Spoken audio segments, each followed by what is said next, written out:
María Ángeles Ruiz Ezpeleta, que es profesora en EAE Business School. María Ángeles, muy buenas tardes.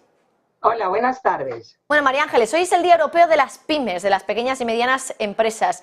En primer lugar, por hacer un poco una fotografía de cómo está el sector, ¿cómo están las pymes ahora mismo? ¿En qué estado están las pymes en nuestro país, en España? Porque si ponemos cifras es que prácticamente suponen casi todo el tejido empresarial, ¿verdad?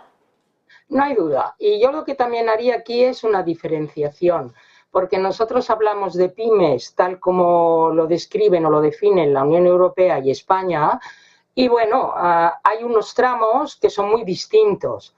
Es decir, dentro de las pymes está la microempresa, que es aquella empresa que tiene de 0 a 10 trabajadores, donde incluyen los autónomos, que son empresarios individuales. Luego está la pequeña empresa, que tiene de 10 a 50 trabajadores, y luego hay unas 25.000 solo, luego hablaremos de cifras, que son medianas empresas, es decir, más de 50 trabajadores hasta 249. ¿Qué quiero decir? Que las pymes son un 99% del tejido empresarial, porque si en España hay, por ejemplo, casi 3 millones de empresas registradas, que activas debe haber 2.900.000, 2.800.000, el 99% son pymes, pero resulta que de estas pymes el 80% son microempresas. Entonces, claro, no es el mismo problema. El problema de una microempresa, que muchas veces es un autónomo individual o que tiene muy pocos trabajadores, o incluso de una empresa pequeña que pueda tener de 10 a 50, que de una empresa mediana que está cerca de lo que es una gran empresa. Entonces yo lo quisiera diferenciar, porque las grandes empresas son solo 5.000 y estas medianas son 25, es decir, que de los 3 millones registrados, solo 30.000 estarían aquí. Por eso para mí las pymes son aquellas que realmente tienen menos de 50 trabajadores y una cifra de negocios inferiores a los 5 millones de euros la mayoría. Y quisiera centrarme en estas, ¿no?, que son las que realmente sufren más. Entonces, ¿cómo están? Pues están mejor que el año pasado. O sea, es decir, la última encuesta que se ha realizado es una cosa curiosa, que en Europa las pymes están más descontentas que lo que es en España. Porque en España, cuando hubo la pandemia o cuando hubo la época post-pandemia, cerraron muchísimas microempresas y muchísimas pequeñas empresas. Y desde el año pasado hay una cierta recuperación que pues está continuando. No hay duda de que la inflación afecta muchísimo, porque eso aumenta sus costes y baja sus beneficios. Pero vamos a ver, analicemos cifras y veamos que el problema de las pymes, especialmente las microempresas, las microempresas y las pequeñas, no las medianas, es que ya sus beneficios son mucho más pequeños que las de las grandes o medianas. ¿Por qué? Imaginémonos que casi el 70% del empleo de nuestro país, y en la Unión Europea es un 50-60 dependiendo del país, dependen de estas pymes, ¿vale? Y solamente el 40% de las grandes empresas. Ahora bien, si nos fijamos en cuánto generan, vemos que las pymes generan no llega a un 50%.